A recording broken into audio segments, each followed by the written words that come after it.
Hello everyone and welcome back to my channel. In today's video, we are going on yet another journey to the realm of 1980s fantasy movies from my childhood. This one has a much lighter tone compared to some of the other films I've reviewed, as it was intended for children. I am sick while recording this, so I do apologise if my voice sounds off.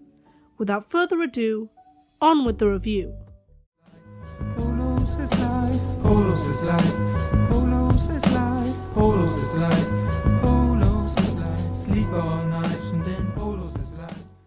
The Neverending Story is a 1984 film adaptation of the 1979 book of the same name by Michael Ende. Although the book was originally published in German. If you're a long-time viewer of my channel, you will be very much aware that I love old movies, particularly those from the 80s, as they possess something that I like to call the 80s magic. There is something about movies from that era which have a certain style aesthetically and in terms of writing that I find really appealing. This may have something to do with the fact that my parents showed me a lot of the films that they grew up watching in the 80s, which is actually how I first discovered this film. I only watched it 1 or 2 times, but I have fond memories of it with the exception of one scene in particular. If you've seen the film, you'll probably know what I'm talking about, but I'll get to it later. The film centres around Bastian, a little boy who is being told off by his father for not getting his schoolwork done or trying out for the school swim team. He tells Bastian that he is too old for messing around and that he needs to face his problems. Just before this, his father mentions that Bastian's mother has died recently, which is pretty sad and surely an explanation for his behaviour, along with the fact that he is being bullied by some schoolmates, something that is shown in the next scene. They throw Bastian into a skip, but he escapes by running and hiding in a nearby bookstore. Although the bookseller is initially pretty cold due to disliking children, his disposition suddenly changes when Bastian reveals their love of books and reading is mutual. Comic books. No, I've read Treasure Island, The Last of the Mohicans, Wizard of Oz, Lord of the Rings, 20,000 Leagues Under the Sea, Tarzan... Whoa. Come. Same kid, same. While being a bit exaggerated, this is pretty accurate to the way some adults are as well, hating children until they come across one that reminds them of themselves as a child. Bastian asks the bookseller what he's reading, but he tells him that this book is special and not safe, implying that Bastian wouldn't be able to escape the story if he did read it, but not elaborating further.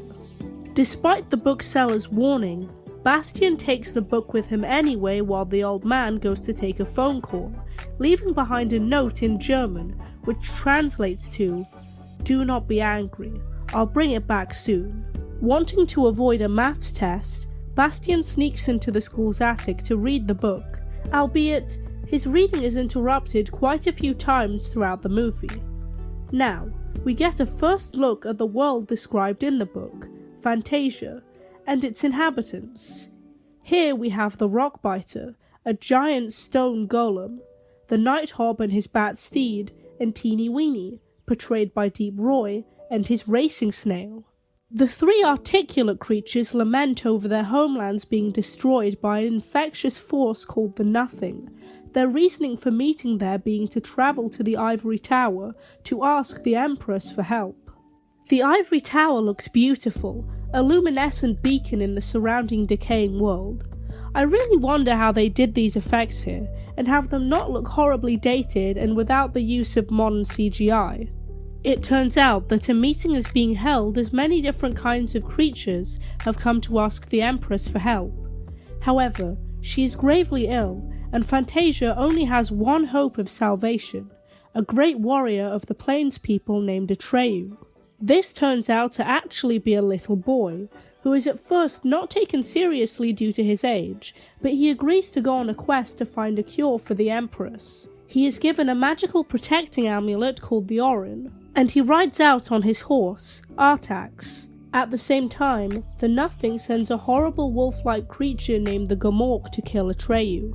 After travelling for over a week, their only hope is to find the wisest being on all the land, Morla the Ancient One. In order to reach her, our heroes must travel through the perilous swamps of sadness, and here we get to the part which messed me up as a kid.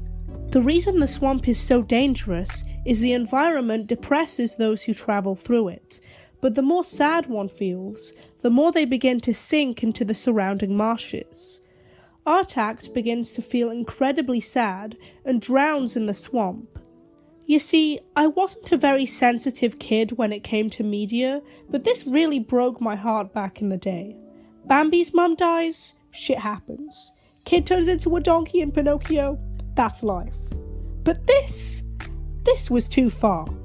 Atreyu continues on his search for Morla, and a mound he finds starts to rise out of the swamp, a giant turtle head poking out and blinking its eyes towards Atreyu. Bastian screams at the description, his fearful cry echoing throughout Fantasia. But that's impossible. They couldn't have heard me.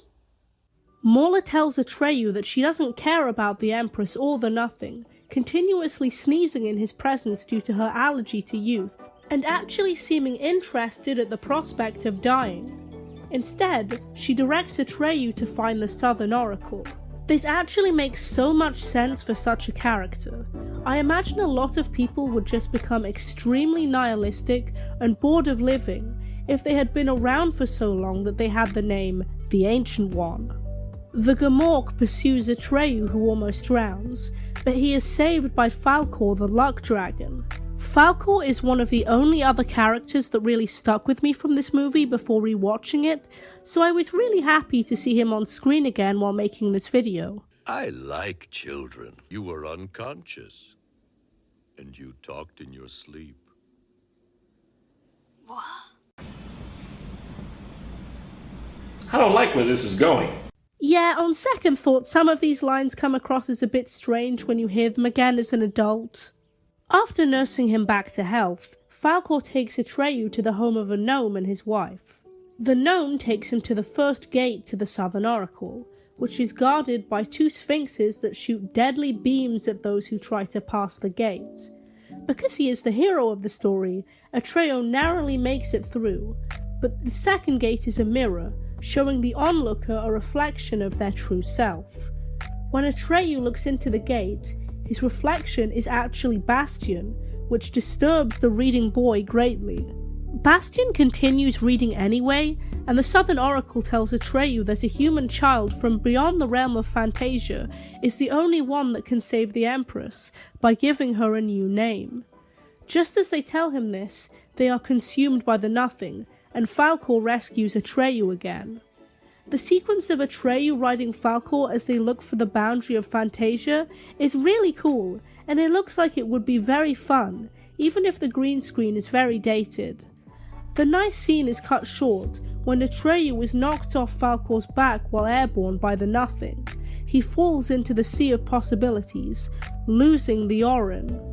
While searching the surrounding land, Atreyu finds the Rockbiter, whose friends from earlier were swept away by the Nothing. He also finds ruins of murals depicting the events of his recent adventure, and is confronted by the Gamork. The Gamork tells Atreyu that Fantasia doesn't actually have any boundaries, and is actually a manifestation of mankind's hopes and dreams, the Nothing being emptiness and despair.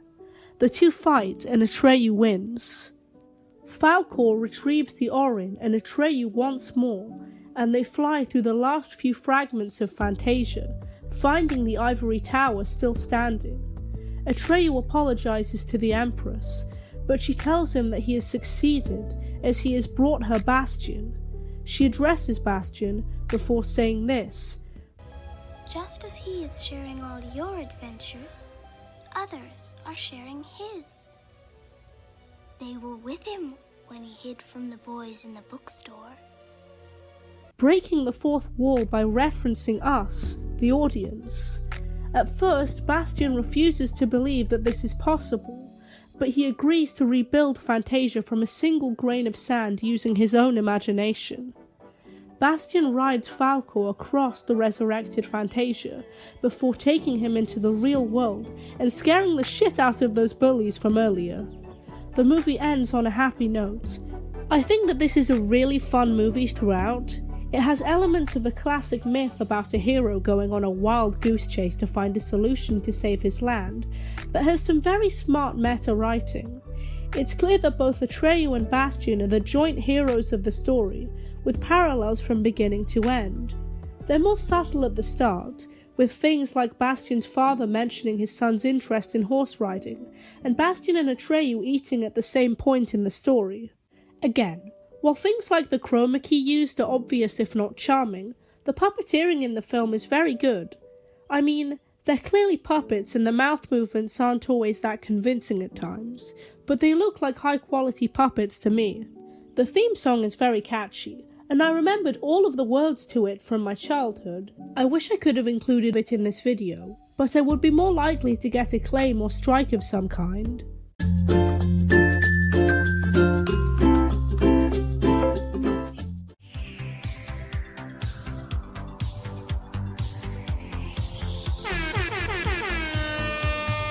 Turn around, look at what you see in her face, the mirror of your dreams. Make believe I'm everywhere, I'm hidden in the lines, written on the pages is the answer to a never-ending story.